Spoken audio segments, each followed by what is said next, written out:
এই ধরনের ঘটনা ঘটুক, মানে এই আমাদের এই সমাজে কেউ এটা চিন্তাও করতে পারে না, বাট ঘটনাটা ঘটে গেছে।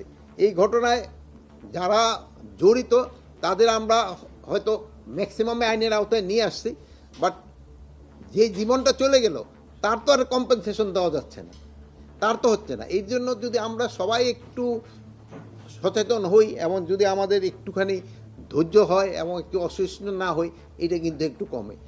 তাই এরা যারা এটা অন্যায় করছে, আপনাদের হয়তো গাজীপুরের কমিশনারও এটার ক্ষেত্রে ব্রিফ করছে, এবং তাদের আমরা কিন্তু আইনের আওতায় ম্যাক্সিমামই কিন্তু নিয়ে আসা হয়েছে, এবং এইগুলিরে যেন শাস্তি ভালোভাবে পায় এই জন্য যত ধরনের ব্যবস্থা করার আমরা করব। বাট জিনিসটা খুবই দুঃখজনক, মানে যে চলে গেল তার তো আমরা কোনো কম্পেনসেট করতে পারবো না, একটা জীবন কিন্তু চলে গেল। আর একটা পাবলিক চার্টার একটা আইনও আছে কিন্তু, যেখানে কিন্তু জনগণেরও কিন্তু এটা প্রতিকার করার কথা, কিন্তু আমাদের এই পাবলিক চার্টার আইনটা কিন্তু আমরা আস্তে আস্তে কিন্তু ভুলে যাচ্ছি। এই জন্য আপনারা তো ভালো কাজ করে যাচ্ছেন, তা আপনারা যদি একটু জনগণকে এই ব্যাপারে একটু সচেতন করেন, এইটা দেওয়া।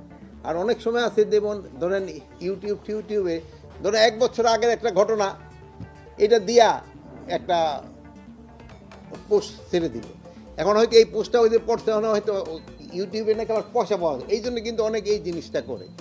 কিন্তু আবার ধরেন যে শেরপুরের যে ঘটনাটা হচ্ছে এটা কিন্তু আবার রিসেন্ট ঘটনা, মানে স্বামী স্ত্রীরে করতে যাচ্ছে, এখানে আবার নাতিনেরও ছবি ভিডিও করতে। আরে নাতি, তুই তো তোর নানির আগে বাঁচাইতে যাবি, ওটা না যায় সে ভিডিও করলে সে হয়তো পয়সা রোজগার করার জন্য করতে। এইতে দেখেন তো আমাদের যে সমাজের অবক্ষয়টা কত জায়গায়, তার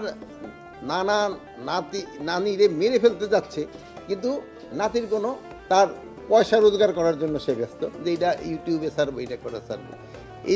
এইটার জন্য যে আমরা এখন কী করবো, এটা আমার সমাজবিজ্ঞান এরা হয়তো ভালো বলতে পারবে যে এইটার জন্য আমাদের কী করা উচিত। বাট আমাদের কিন্তু এই যেহেতু বাচ্চাদের এইগুলি সম্বন্ধে আমাকে কিন্তু ট্রেনিং দেওয়া দরকার, যে বাবা এই সবগুলি না করে তোমরা এটার প্রতিরোধ না, যদি সে নানারে যদি ওই নাতিরা যদি একটু চিল্লাইতো, এই তুমি নানির এরকম, কিন্তু আমাদের বাংলাদেশে এরকম কোনো বাড়ি নাই যেটা একেবারে আওয়াজ করলে শোনা না যায়, সব জায়গায় থাকে। এইগুলির দিকে একটু খেয়াল রাখতে হবে আর কি।